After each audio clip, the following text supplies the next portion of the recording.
Hello and welcome to SPMIS Academy. Today we'll analyze important newspaper articles of 4th December 2024. Please note you can download the PDF version of today's newspaper analysis by clicking the link given in the comment section. This is the list of the topics that we will be covering from today's newspaper. First article is about ICJ begins hearing on climate change issues. This topic is important from our syllabus GS paper 2 international institutions point of view. ICJ क्या है इसके बारे में एक बार जरा देखते हैं. International Court of Justice. It is one of the 6 principal organs of United Nations. तो जो इंटरनेशनल ऑर्गेनाइजेशन है United Nations that was created after World War 2 in order to prevent such catastrophic wars in future. United Nations उसके 6 मुख्य bodies हैं, organs हैं. उनमें से सबसे महत्वपूर्ण है यूनाइटेड नेशन जनरल असेंबली. इसके अलावा यूनाइटेड नेशन सिक्योरिटी काउंसिल. और यूनाइटेड नेशन जनरल असेंबली में सारे मेंबर जो हैं यूनाइटेड नेशंस के, उनको यहाँ पे मेंबरशिप मिली हुई है. लगभग 193 member countries of the world are part of United Nation General Assembly. United Nation Security Council में आपको पता है कि 15 मेंबर कंट्रीज होते हैं, जिनमें से 5 के पास परमानेंट मेंबरशिप है. तो यूनाइटेड नेशंस के प्रिंसिपल ऑर्गन्स को हमने पहले भी डिस्कस किया है, लगभग 2 महीने पहले. तो इन 6 प्रिंसिपल ऑर्गन्स में से एक प्रिंसिपल ऑर्गन है यूनाइटेड नेशन का International Court of Justice ICJ, and it can be considered as judicial wing of United Nations. Judicial wing इसको इसलिए कह रहे हैं क्योंकि ये इंटरनेशनल डिस्प्यूट्स को बिटवीन मेंबर कंट्रीज रिजॉल्व करने के लिए काम करता है. And it is seated in, यानी कि इसका ऑफिस जो है इंटरनेशनल कोर्ट ऑफ जस्टिस का, it is at Peace Palace in the Hague, Netherlands. तो यहीं पे ICC का भी ऑफिस है, इंटरनेशनल क्रिमिनल कोर्ट, जिससे रिलेटेड कुछ दिनों पहले हमने न्यूज़पेपर एनालिसिस देखा था कि Israeli prime minister Benjamin Netanyahu के अगेंस्ट ICC ने अरेस्ट वारंट रिलीज किया. तो वहाँ हमने देखा था ICC के बारे में कि it takes cases against individuals who are accused of war crime, crime against humanity. तो ICC और ICJ दोनों का वैसे काम अलग है, बट दे हैव सेम या seat at the same place, that is the Hague के अंदर, Peace Palace in the Hague, Netherlands. इसीलिए कभी कभार हेग इन नीदरलैंड को कह दिया जाता है justice capital of the world. अच्छा, एक और ध्यान देने वाली बात यह है कि ICJ is only one of the 6 principal organs of the United Nation that is not located in New York city. Prelims perspective से आपको याद रखना है कि ICJ के अंदर जो ऑफिशियल लैंग्वेजेस हैं वो हैं इंग्लिश एंड फ्रेंच. और ICJ के अंदर किसी वक्त 15 जजेज होते हैं जिनका 9 साल का टर्म होता है, और इन जजेस को इलेक्ट करके भेजा जाता है by United Nation General Assembly and Security Council. तो दोनों अलग अलग वोट करते हैं, both vote simultaneously but separately. United Nation General Assembly में भी वोटिंग होती है, सिक्योरिटी काउंसिल में भी वोटिंग होती है. थोड़ा कॉम्प्लेक्स प्रोसेस होता है, डिटेल में जाने की जरूरत नहीं है, but you just need to know कि जो ICJ के अंदर जजेज होते हैं, 15 जजेज होते हैं, किसी वक्त 9 साल का टर्म होता है, और उनको चुन करके भेजने के लिए दोनों जगहों पे, दोनों principal organ of United Nations में वोटिंग होती है. अब ICJ के अंदर, जैसा कि मैंने आपको पहले भी बताया, कि मैटर्स जाते हैं which includes dispute between 2 countries. ये 2 कंट्री यूनाइटेड नेशन के मेंबर्स भी हो सकते हैं या नॉन मेंबर्स भी हो सकते हैं. अगर वो अग्री करें कि हमें ICJ में जाना है, तो 2 कंट्रीज के बीच में, जो इवन यूनाइटेड नेशन के मेंबर नहीं है, उनके बीच में भी केस को ले सकता है ICJ. तो किसी इंटरनेशनल लॉ को लेकर के अगर कोई डिस्प्यूट हो जाता है 2 देशों के बीच में, एक देश को लगता है कि दूसरे देश ने कोई इंटरनेशनल कानून तोड़ा है, उस केस में ICJ के अंदर केस लाया जा सकता है. एंड सच मैटर्स, जहां पे 2 देशों के बीच में कोई लीगल डिस्प्यूट होता है विथ रिस्पेक्ट टू सब इंटरनेशनल लॉ, वैसे मैटर्स में ICJ का जो फैसला होता है that is binding in nature. जैसे भारत के एक नेशनल सरबजीत सिंह जी, वो पाकिस्तान के जेल में डिटेन्ड थे, और पाकिस्तान भारत के ऑफिसर्स को उनसे मिलने नहीं दे रहा था. तो फिर भारत ने केस किया ICJ में against Pakistan, that Pakistan is violating Vienna Convention of consular access. तो कि एक इंटरनेशनल कानून को तोड़ रहा है पाकिस्तान. और उस केस में फिर आईसीजे ने फैसला सुनाया भारत के फेवर में कि हमारे लोगों को, हमारे जो ऑफिसर्स हैं उनको मिलने दिया जाए विद सरबजीत सिंह जी। तो इस तरह के इंटरनेशनल कानून जब टूटते हैं एक देश को लगता है, तो फिर वो दूसरे देश के खिलाफ केस ला सकता है एट आईसीजे। और इस केस में जब आईसीजे फैसला सुनाता है तो वो फैसला बाइंडिंग नेचर का होता है, मतलब दोनों साइड्स को मानना ही पड़ता है। तो पाकिस्तान ने भी पहले केस रजिस्टर करने को अग्री किया कि ठीक है, अगर आपको लगता है, भारत को लगता है कि वो गलत है, पाकिस्तान गलत है, तो चलिए आईसीजे में चलते हैं। एक बार जब दो देश अग्री कर जाते हैं कि इस इंटरनेशनल लॉ को लेकर के जो डिस्प्यूट है उसको हम आईसीजे में रिजॉल्व करेंगे, तो फिर जब मामला आईसीजे में जाता है तो आईसीजे का जो फैसला होता है वो बाइंडिंग होता है। तो पहले दोनों देशों को अग्री करना होगा कि we are taking the matter in the court ICJ. उसके बाद जो भी आईसीजे का जो फैसला होगा that will be binding on the two sides, two countries. तो आईसीजे एक काम तो ये करता है कि डिस्प्यूट सेटल करता है बिटवीन टू स्टेट्स। पाकिस्तान को लग रहा था कि इस केस में Vienna convention on consular access applicable ही नहीं होगा क्योंकि ये टेररिज्म का मामला है। भारत कह रहा था कि नहीं, एप्लीकेबल होगा क्योंकि Sarabjit Singh is not a proven terrorist. तो ये डिस्प्यूट हो गया। तो भारत और पाकिस्तान ने कहा कि चलिए चलते हैं आईसीजे में। और इस तरीके से जब भी किसी इंटरनेशनल लॉ को लेकर के, इंटरप्रिटेशन को लेकर के डिस्प्यूट हो, तो मामला फिर आईसीजे में जाता है। इन that case the decision of ICJ is binding. But कभी कभार आईसीजे से एडवाइजरी ओपिनियन भी लिया जाता है ऑन सम लीगल मैटर्स, कि कोई इंटरनेशनल नॉर्म है, कोई इंटरनेशनल कानून है, उसको लेकर के एम्बिग्विटी है, कंफ्यूजन है, तो फिर कोई एक मेंबर कंट्री जो है वो आईसीजे से एडवाइजरी ओपिनियन भी मांग सकता है। ऑफ कोर्स इस केस में जो भी आईसीजे का फैसला होगा that will B non binding in nature. अब करंट कॉन्टेक्स्ट पे आते हैं। देखिए, conference of party number 29 of UNFCCC was held at Baku, Azerbaijan.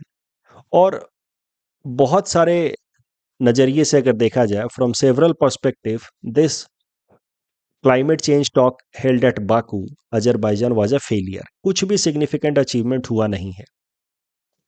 Developed countries से मांगा जा रहा था कि साल में आप 1.3 ट्रिलियन डॉलर आप मोबिलाइज करें towards the developing countries for mitigating and adapting against climate change, but developed countries have pledged to mobilize only $300 billion per year, and that too by 2035. तो पॉइंट इज कि Baku Azerbaijan में जो भी climate related negotiations हुए हैं, they have ended into disappointment. और it has clearly reflected now कि the developed countries are acting in complete neglect towards their obligation towards the developing countries as well as small island nations. ये जो छोटे छोटे island Nations हैं, खासकर देखो Pacific ocean में, ये देश सबसे ज्यादा वल्नरेबल हैं because of climate change, global warming, led sea level rise, क्योंकि इनके ऊपर खतरा है पूरी तरीके से सबमर्ज हो जाने का। तो ये देश सबसे ज्यादा चिंतित हैं। अब ये देश after this Baku talks have been disappointed, और इनमें से एक देश है Vanuatu. It has knocked the doors of ICJ, and it has knocked the doors specially for this particular purpose, advisory opinion। Vanuatu ने आईसीजे में एक पेटिशन फाइल किया है। उस पेटिशन में उसने दो प्रश्न पूछे हैं कि what are the obligations of developed countries, ये आप बताएं क्लियरली, और अगर वो अपने ऑब्लिगेशंस को पूरा नहीं करते हैं तो what are the legal consequences, ये भी क्लियरली बताएं। तो वनुआतू का जो डिसअपॉइंटमेंट है ये काफ़ी जायज़ है, क्योंकि these countries are on the verge of complete submergence, and now they have taken matter to ICJ you for this particular provision. कि इतने इंटरनेशनल लॉ हैं, यूएनएफसीसी है, तमाम इंटरनेशनल लॉ हैं। In fact United Nation General Assembly में भी last year एक resolution pass किया गया था फॉर प्रिवेंटिंग क्लाइमेट चेंज। तो आखिर इन तमाम इंटरनेशनल लॉ का क्या मतलब है? डेवलप्ड कंट्रीज के ऑब्लिगेशंस कुछ हैं भी कि नहीं हैं, बाइंडिंग ऑब्लिगेशंस, और अगर हैं तो उनके वायलेशन के केस में उनके ऊपर क्या लीगल कंसिक्वेंसेस हो सकते हैं? This has been asked by small island countries at ICJ. That is the news. तो इसी को लेकर के अब आईसीजे हैज स्टार्टेड हियरिंग। तो उसी को लेकर के न्यूज है कि ICJ begins hearing on climate change issues. इस टॉपिक डिस्कशन के बेसिस पे प्रीलिम्स प्रैक्टिस क्वेश्चन हमने आपको दे रखा है. Please attempt this question and submit the answer in the comment section. The next article is about Places of Worship Act 1991. This topic is important from our syllabus GS paper 2 governance point of view. देखिए, ये जो कानून है places of Worship Act 1991, ये लाया गया है भारत के सेकुलर फैब्रिक को बचाए रखने के लिए. रिलीजियस प्लेसेस के नेचर को लेकर के अननेसेसरी डिस्प्यूट ना हो, कम्युनल डिसहार्मनी ना फैले, इस चीज का ध्यान में रखते हुए ये कानून लाया गया है. ये कानून कहता है कि 15 अगस्त 1947 यानी कि जिस दिन हमारा देश आजाद हुआ था, उस दिन जो भी रिलीजियस इंस्टीट्यूशंस या रिलीजियस प्लेसेस थे हमारे देश के अंदर, उनका जो भी नेचर था अब वही रहेगा, उसको बदला नहीं जा सकता. जैसे अगर कोई रिलीजियस स्ट्रक्चर हिंदू टेम्पल था तो अब वो हिंदू ही रहेगा. कोई रिलीजियस स्ट्रक्चर मॉस्क था, मस्जिद था फॉर इस्लाम कम्युनिटी, तो अब वो मॉस्क ही रहेगा, वो बदलेगा नहीं. So this law brought in 1991 prohibits altering of the character of the places of worship as it existed on 15th August 1947, and it also bars the court from entertaining such petitions. कोई भी ऐसा petition आए कि sir यहाँ पे तो ये मस्जिद नहीं मंदिर होना चाहिए या मंदिर नहीं मस्जिद होना चाहिए, कोर्ट्स ऐसे केसेस नहीं लेंगे आज पर दिस एक्ट. एक एक्सेप्शन है इस एक्ट में, वो इस एक्ट में ही मेंशन किया गया था एक्सेप्शन, कि राम जन्मभूमि बाबरी मस्जिद डिस्प्यूट इस एक्ट के अंतर्गत नहीं आएगा. वो इसलिए नहीं लिया गया इस एक्ट के अंतर्गत क्योंकि जब ये कानून लाया गया तब तक ये मैटर ऑलरेडी सब जुडिस था, मतलब कोर्ट के अंदर था. It was already under litigation, तो ये तो ऑलरेडी केस चल रहा था. तो इस कारण से राम जन्मभूमि बाबरी मस्जिद वाला जो डिस्प्यूट है अयोध्या का, उसको इस एक्ट से बाहर रखा गया. आपको पता है बाद में सुप्रीम कोर्ट का फैसला भी आया, 2019 में फैसला आया कि बाबरी मस्जिद के जगह पे जो इसको डिमोलिश ऑलरेडी कर दिया गया था, तो उसके जगह पे अब राम मंदिर बनाया जाएगा. और राम मंदिर अब बन भी गया. पिछले साल 2023 में राम मंदिर बन करके तैयार भी हो गया जनवरी महीने में. आपको तो ये सब पता ही है. तो ये एक एक्सेप्शन था. क्यों ये कानून लाया गया था प्लेसेस ऑफ वर्शिप एक्ट? कारण सरल है, ताकि रिलीजियस डिस्प्यूट्स को प्रिवेंट किया जा सके और देश के अंदर हार्मनी बनाई जा सके, कम्युनल डिसहार्मनी को प्रिवेंट किया जा सके. अब करंट कॉन्टेक्स्ट देखते हैं, तो कम से कम 3 रिसेंट इंसिडेंट्स हैं, हाल फिलहाल में हुए हैं, जिनको हम लोग इस प्लेसेस ऑफ वर्शिप एक्ट से जोड़ करके देख सकते हैं. सबसे पहले तो कई सारे पिटीशंस फाइल किए गए हैं सुप्रीम कोर्ट में challenging the constitutionality of this Places of Worship Act 1991. इन पिटिशनर्स का कहना है कि कई सारे हिंदू रिलीजियस स्ट्रक्चर्स को फोर्सफुली डेमोलिश किया गया था in the past during Mughal period, और अब because of this act the Hindu community is not able to reclaim their places of worship that once used to be. So they have questioned the constitutionality of this act. उसके अलावा संभल district of Uttar Pradesh में वहां पे शाही जामा मस्जिद को लेकर के dispute हो गया. कुछ लोगों ने पिटीशन फाइल कर दिया वहां के एक डिस्ट्रिक्ट कोर्ट में कि ये जो मस्जिद है इसको 16th सेंचुरी में बनाया गया आफ्टर डिमोलिशिंग अ हिंदू टेम्पल, इस कारण से इसका सर्वे होना चाहिए. और डिस्ट्रिक्ट कोर्ट ने इस पिटीशन को एक्सेप्ट भी कर लिया. तो इस कानून में साफ साफ लिखा है कि courts will not entertain such suits, but फिर भी कोर्ट्स जनरली आर एक्सेप्टिंग. ये एक ट्रेंड सा बनता जा रहा है हाल फिलहाल में. They are generally accepting such petitions कि ठीक है हम सर्वे करेंगे, हम रिलीजियस कैरेक्टर को बदलेंगे नहीं बदलेंगे वो बात की बात है. तो सीधा सीधा इस कानून को नहीं तोड़ रहे हैं, लेकिन सर्वे के लिए जो पिटीशन आता है कि ठीक है सर्वे करके देखा जाए कि हिस्ट्री क्या थी इसकी, तो कहीं ना कहीं ये एक कंटेंशियस इशू खड़ा हो रहा है. वैसे ही हमने 2-4 दिनों पहले ही देखा कि अजमेर शरीफ दरगाह को लेकर के भी सर्वे का मामला आया, पिटीशनर्स ने पिटीशन फाइल किया और अजमेर के डिस्ट्रिक्ट कोर्ट ने एक्सेप्ट कर दिया कि ठीक है सर्वे करके देखा जाए पहले कि यहाँ क्या था क्या नहीं, बाद में देखा जाएगा कि यहाँ पे रिलीजियस स्ट्रक्चर क्या होना चाहिए क्या नहीं होना चाहिए. तो कहीं ना कहीं डायरेक्टली नहीं but indirectly the courts at district level are also violating this act, और इस तरीके से दे माइट लीड टू, ऐसे इश्यूज को अगर और ज़्यादा सपोर्ट किया गया तो it might lead to more communal disharmony in society. That is a matter of concern. इस डिस्कशन के बेसिस पे प्रीलिम्स प्रैक्टिस क्वेश्चन हमने आपको दे रखा है. Please attempt this question and submit the answer in the comment section. The next article is about Pragati portal. Important from our syllabus GS paper 2 governance point of view, also useful for GS paper 4 ethics and integrity point of view. Pragati stands for proactive governance and timely implementation. ये एक portal है, digital platform है जो भारत सरकार ने develop कराया था under digital India initiative साल 2015 में ही. इसको सीधा पीएमओ की टीम ने, प्राइम मिनिस्टर ऑफिस की टीम ने एनआईसी नेशनल इंफॉर्मेटिक्स सेंटर के साथ मिलकर के डेवलप कराया है. ये प्रगति पोर्टल या प्रगति प्लेटफॉर्म क्या करता है? ये प्रधानमंत्री जी को सीधा सीधा एक एक्सेस प्रोवाइड करता है to connect with all government of India secretaries. इस पोर्टल की मदद से प्रधानमंत्री ji government India of India के जितने भी सेक्रेटरीज हैं उनसे सीधा सीधा बातचीत कर सकते हैं और उनके डिपार्टमेंट से संबंधित जो भी गवर्नमेंट प्रोजेक्ट्स डिले हो रहे हैं या जो भी उनके डिपार्टमेंट से संबंधित आम जनता के ग्रीवांसेस हैं, वो क्यों डिले हो रहे हैं या क्यों ग्रीवेंसेज हैं, वो सीधा सीधा प्रधानमंत्री जी गवर्नमेंट ऑफ इंडिया के ऑफिसर से पूछते हैं थ्रू दिस प्रगति प्लेटफॉर्म. तो ये प्रगति प्लेटफॉर्म जो है एक रियल टाइम एनालिसिस करने में मदद करता है. होता क्या है कि अलग अलग डिपार्टमेंट से संबंधित लोगों के क्या ग्रीवेंसेज हैं या अलग अलग डिपार्टमेंट से संबंधित कौन कौन से प्रोजेक्ट्स डिले चल रहे हैं, उसको एक सप्ताह पहले ही प्रगति पोर्टल में अपलोड कर दिया जाता है. समझते हैं एग्जैक्टली प्रगति पोर्टल काम कैसे करता है. महीने में एक बार प्रधानमंत्री जी प्रगति पोर्टल में वो फिर भारत के जितने भी इम्पोर्टेंट प्रोजेक्ट्स को रन करने वाले ऑफिसर्स हैं उनके साथ बात करते हैं थ्रू दिस प्रगति पोर्टल. ये नॉर्मली होता है on 4th Wednesday at 3:30 PM of every month. तो इसीलिए 4th Wednesday of every month is known as Pragati day within government of India.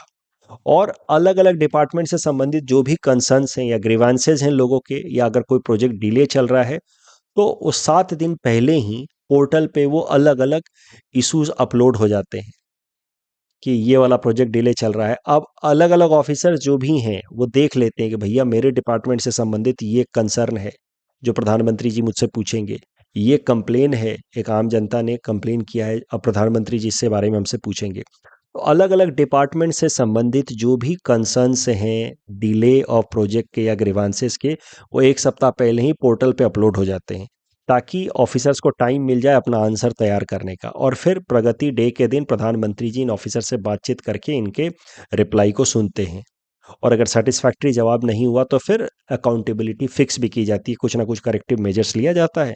In extreme cases suspend भी किया जा सकता है. अब हाल फिलहाल में डेवलपमेंट क्या हुई है, ऑक्सफोर्ड यूनिवर्सिटी की एक सई बिजनेस स्कूल ने एक रिपोर्ट पब्लिश करके प्रगति पोर्टल की काफ़ी तारीफ की है कि इस प्रगति पोर्टल ने भारत के अंदर इंफ्रास्ट्रक्चरल प्रोजेक्ट्स को फास्ट तरीके से इंप्लीमेंट करने में काफ़ी यूजफुल रोल प्ले किया है. लगभग 340 projects worth $205 billion have been accelerated in India due to Pragati portal. अब इसी आर्टिकल में एक बड़ा अच्छा डाटा दिया गया है कि इंफ्रास्ट्रक्चर जो है प्रगति पोर्टल के कारण एक्सेलरेट हुआ है और इंफ्रास्ट्रक्चर भारत की इकोनॉमी के लिए कितना महत्वपूर्ण है वो हमें पता चलता है with help of this data. तो this data which is based on the study done by RBI says कि every rupee spent on infrastructure helps in gaining about 2.5 to 3.5 rupees in terms of GDP. तो हर एक रुपया जो हम infrastructure पे खर्च करते हैं वो 2.5 से लेकर के 3.5 रुपीस तक कंट्रीब्यूट करता है इन जीडीपी. तो ये है इंफ्रास्ट्रक्चर का महत्व. तो आगे से कभी भी इंफ्रास्ट्रक्चर पे कोई प्रश्न आए तो सीधा सीधा आप इसी डाटा के साथ इंट्रोडक्शन लिख सकते हैं उस प्रश्न का. तो ये तो हो गया इंफ्रास्ट्रक्चर का इंपॉर्टेंस. और Pragati portal has helped in accelerating infrastructural projects. That is why Pragati portal is also has been praised by Oxford university's business school. इस डिस्कशन के बेसिस पे प्रीलिम्स प्रैक्टिस क्वेश्चन हमने आपको दिया है. Please attempt this question and submit the answer in the comment section. ऐसा सवाल आपसे पूछा जा सकता है, discuss the role of e governance, digital governance in good and ethical governance. तो बेसिकली इसमें सबसे की वर्ड होता है ह्यूमन इंटरफेस. जो डिजिटल गवर्नेंस होता है या ई गवर्नेंस होता है that is application of information communication technology for public service delivery, उसी को कहा जाता है e governance. E governance helps in doing away corruption, leakage of fund by removing human interface. देखिए कभी भी नॉर्मली कोई भी प्रोजेक्ट इंप्लीमेंट करने के लिए, कोई भी स्कीम इंप्लीमेंट करने के लिए, पुराने जमाने में क्या होता था, अलग अलग ऑफिसेज होते थे, बड़ा बाबू छोटा बाबू सबके फंड आते थे, फिर वो फंड एलोकेट होते थे, तो बीच में यानी कि ह्यूमन इंटरफेस है, ह्यूमन इंटरफेस के कारण चांसेज ऑफ करप्शन होते थे, लीकेज ऑफ फंड होते थे। Former prime minister Rajiv Gandhi ji once says कि जब भारत सरकार की तरफ से 1 रुपया चलता है गरीबों के लिए, तो गरीबों तक सिर्फ 15 पैसा ही पहुंच पाता है। अब डिजिटल टेक्नोलॉजीज के मदद से interface in the form of human has been removed, now directly such benefits reach to the poor. कई सारे प्लेटफॉर्म्स हैं, जैसे अभी हमने बात की प्रगति पोर्टल की, कुछ दिनों पहले 2 4 5 दिन पहले एमजी नरेगा में हम बात कर रहे थे नेशनल मोबाइल मॉनिटरिंग सिस्टम का, आधार बेस्ड पेमेंट सिस्टम का, या भुवन पोर्टल है, भुवन पोर्टल की मदद से जियो टैगिंग की जाती है कि प्रधानमंत्री आवास योजना में जो घर बना वो कहाँ बना। एमजी नरेगा के अंतर्गत अगर कोई एसेट क्रिएट किया गया तो जियो टैगिंग करके उसको देखा जा सकता है भुवन पोर्टल पे। सेवा सेतु पोर्टल की हमने बात की असम के अंदर, मिशन वसुंधरा है लैंड रिलेटेड डिस्प्यूट, मिशन सद्भावना है, सेक्रेटेरिएट के अंदर कोई अगर केस या इशू काफ़ी दिन से डिले हो रहा है तो उसका डिजिटलाइज कर दिया गया है आजकल। मिशन भूमिपुत्रा, स्काट सर्टिफिकेट ऑनलाइन तरीके से बनाया जा रहा है। तो ये सब तमाम एग्जाम्पल हैं e governance, digital governance translating into good and ethical governance. Next topic is about banking laws amendment bill 2024, important from our syllabus GS paper 3 Indian economy point of view. Lok Sabha ने एक नया कानून पास किया है बैंकिंग लॉ बिल। अभी लोकसभा ने पास किया, राज्यसभा से पास होना बाकी है, हो ही जाएगा। इस बैंकिंग लॉ अमेंडमेंट बिल में क्या इंपॉर्टेंट प्रोविजंस हैं, तो नॉमिनीज को लेकर के प्रोविजन है। अब अपने बैंक अकाउंट के अंदर आप 4 नॉमिनीज का नाम दे सकते हैं कि अगर किसी इंसान को कुछ हो जाता है तो उस अकाउंट का पैसा और किसको मिलना चाहिए, इसके लिए नॉमिनीज के नाम दिए जाते हैं। तो अब 4 नॉमिनीज के नाम दिए जा सकते हैं। ये नाम जो है वो सक्सेसिव तरीके से भी दिए जा सकते हैं, साइमल्टेनियस नॉमिनेशन भी दिया जा सकता है। सक्सेसिव नॉमिनेशन की मतलब अगर मैं नहीं रहा तो इनको मिलना चाहिए, अगर ये भी नहीं रहे तो फिर उनको उनको भी नहीं रहे तो उनको, इस तरीके से सक्सेसिव नॉमिनेशन हो गया। साइमल्टेनियस नॉमिनेशन की अगर मैं नहीं रहा तो ये पैसा 25-25% 4 लोगों में बढ़ जाना चाहिए, ये हो गया साइमल्टेनियस नॉमिनेशन। बट लॉकर के केस में जब आप कोई लॉकर लेते हैं बैंक के अंदर, उसमें कुछ अपनी वैल्यूएबल प्रॉपर्टी रखते हैं, तो उस केस में भी अब आप 4 नॉमिनीज का नाम दे सकते हैं, बट वो सिर्फ सक्सेसिव मैनर में होना चाहिए कि अगर मैं नहीं तो फिर ये नहीं तो फिर वो। ठीक है।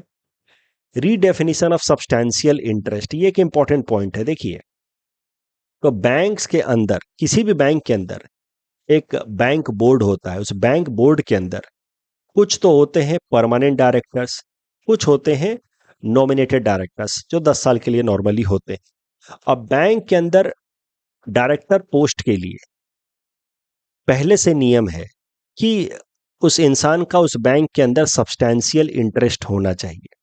बट सब्सटैंशियल इंटरेस्ट के लिए प्रोविजन क्या था कि उस इंसान का कम से कम 5 लाख रुपया इन्वेस्ट होना चाहिए उस बैंक के अंदर। आप पढ़ते हो ना banking capital up to 5 lakh rupees, right, आप बेसिक पढ़ते हो ना।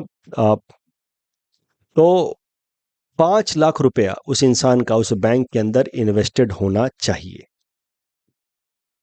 तभी जाकर के माना जाएगा कि उस इंसान का सब्सटैंशियल इंटरेस्ट है उस बैंक में, और तब जाकर के उस बैंक के अंदर बैंक बोर्ड में उस इंसान को डायरेक्टर की पोजीशन दी जा सकती है।